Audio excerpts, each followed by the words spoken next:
Nous allons donc apprendre à faire une table des matières. Voici un document qui est déjà en partie rédigé et auquel j'aimerais insérer une table des matières. La table des matières vient évidemment au début de document. Ici, on peut l'indiquer, on peut l'insérer en dessous du sommaire. Pour insérer une table des matières, je viens ici dans le menu Références. Je trouve l'icône de table des matières. Je clique dessus, il y a différents styles de table des matières. On va choisir le premier pour faire simple.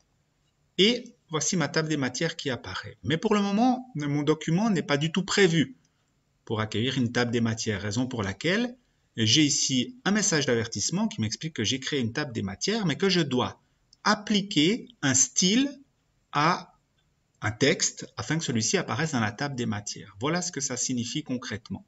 Ici, vous avez compris que ce sont mes titres 1, 2 et 3 que j'aimerais faire apparaître dans la table des matières. Et bien pour ça, je sélectionne le texte voulu et puis je viens dans le menu Accueil et j'ai ici ce qu'on appelle la barre de style. Et on peut voir que le style actuellement appliqué à ce texte, c'est normal, c'est-à-dire qu'il est considéré comme un texte tout simple. Mais moi, mon but pour qu'il apparaisse dans la table des matières, c'est d'en faire un titre. Vous voyez qu'ici, nous avons des titres de niveau 1, des titres de niveau 2, c'est-à-dire des sous-titres, et puis toutes sortes d'autres choses qui ne sont pas tout à fait utiles pour le moment. Si j'imagine que c'est ce titre 1 qui m'intéresse, je clique dessus et vous voyez qu'immédiatement, mon texte s'est transformé. Il a pris le format, il a pris le style de titre 1 dans la barre de style.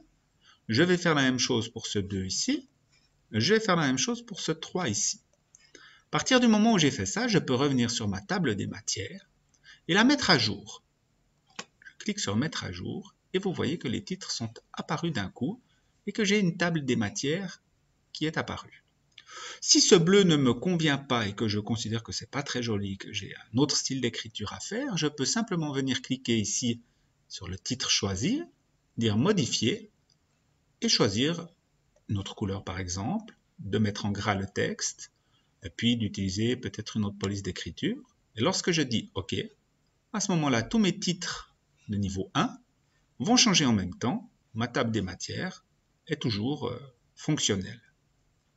Imaginons maintenant que ce titre 3 ici doive passer à la page suivante. C'est-à-dire qu'ici, nous sommes, vous le voyez, sur la page numéro 1.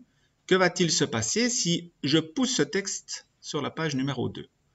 Pour cela, je me mets devant le texte que j'ai envie de repousser, et puis j'utilise CTRL et Enter pour passer à la page suivante. Un petit espace de trop que j'enlève. Voilà, il est maintenant sur la page 2. Problème, la table des matières indique toujours page 1, c'est simplement que j'ai une mise à jour de la table des matières à faire. Je clique sur elle, je dis Mettre à jour, je mets à jour toute la table, je dis OK, et vous voyez que le numéro s'est automatiquement modifié. Le point 3 est désormais sur la page 2. Et puis, si je veux accéder immédiatement à cette page 2, je fais ce qu'on m'indique sur le côté, CTRL plus clic, et me voilà directement au bon endroit. Alors c'est tout simplement comme ça que fonctionne une table des matières et ça donne un aspect un peu plus professionnel, un petit peu plus maîtrisé à vos documents. Vous demanderez donc de bien vouloir insérer une table des matières à vos documents.